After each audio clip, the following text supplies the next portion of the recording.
Kuburan massal itu disebut dengan makam rekonsiliasi korban peristiwa 1965 terletak di Kampung Plumbon, Kelurahan Wonosari, Kecamatan Ngalian, Semarang. Sering muncul penampakan horor wanita tubuh berlubang. Kota Semarang dalam sejarahnya menjadi salah satu kota dengan basis kelompok PKI saat zaman Orde Lama. Tak heran ada jejak sejarah tentang tragedi berdarah yang dikenal dengan korban G30 PKI. Salah satu jejak sejarah korban dari G30 PKI adalah sebuah kuburan massal. Lokasinya berseberangan kurang lebih 100 meter dengan tol Trans Jawa, di sekitar jalur ruas Semarang-Batang, dekat dengan GT Kali Kangkung. Nama kuburan massal itu sering disebut dengan makam rekonsiliasi korban peristiwa 1965. Terletak di wilayah Kampung Plumbon, Kelurahan Wonosari, Kecamatan Ngalian, Semarang. Untuk menuju lokasi tersebut cukup sulit sebab berada dalam hutan jati milik PT Perhutani.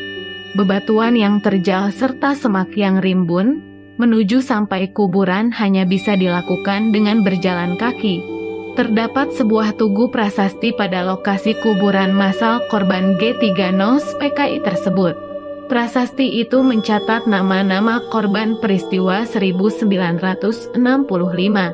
Aktivis Perkumpulan Masyarakat Semarang untuk HAM Semarang, Yunanto Adi Setiawan, mengatakan membuat prasasti rekonsiliasi korban peristiwa G30 PKI pada 1 Juli 2015 lalu.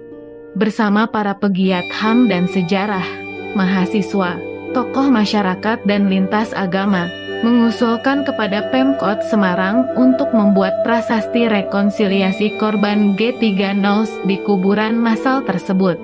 Dalam temuannya, berdasarkan informasi keluarga korban peristiwa G30 PKI, total ada 24 jenazah yang dimakamkan massal pada saat itu.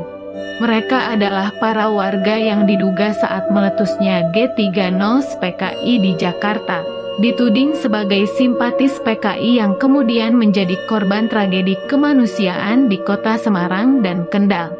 Ia mengatakan keluarga korban sering berkunjung ke kuburan tersebut, tapi secara diam-diam sebab terlalu sensitif. Awalnya juga, kuburan sebelum dibuat tugu prasasti hanya berupa tumpukan batu sebagai penanda saja. Kemudian, lokasi kebenaran kuburan massal itu juga dia dapatkan informasi warga sekitar, bahwa ketika G30 meletus, warga setempat mengaku sempat membantu tentara menguburkan mayat-mayat korban tragedi tersebut ke sebuah liang kubur. Di antara nama yang tertera dalam prasasti nisan yakni Bupati Kendal pada masa itu Sosatyo dan Motiah yang dikenal sebagai dalang perempuan asal Kendal.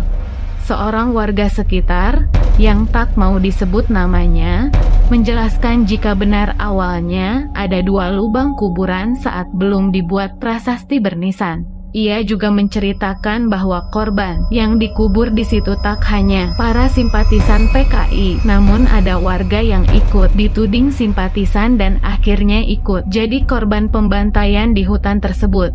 Salah satu namanya adalah Motiah, wanita asal Kendal.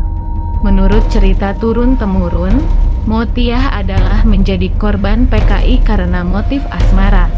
Sisi lain cerita kuburan massal ini adalah misteri horor yang sering muncul penampakan wanita tubuh berlubang dengan tertawa cekikikan. Apalagi dengan lokasi ada di tengah hutan, serta masih rimbunnya semak-semak, membuat area tersebut sepi dan dikenal cukup angker. Cerita ini pun jadi mitos jika sosok wanita dengan tubuh berlubang bekas tembakan kerap muncul yang diduga Motiah. Penampakan wanita berlubang itu juga kadang diselingi suara tangisan dan teriakan minta tolong di dalam hutan, membuat kuburan ini seakan disakralkan.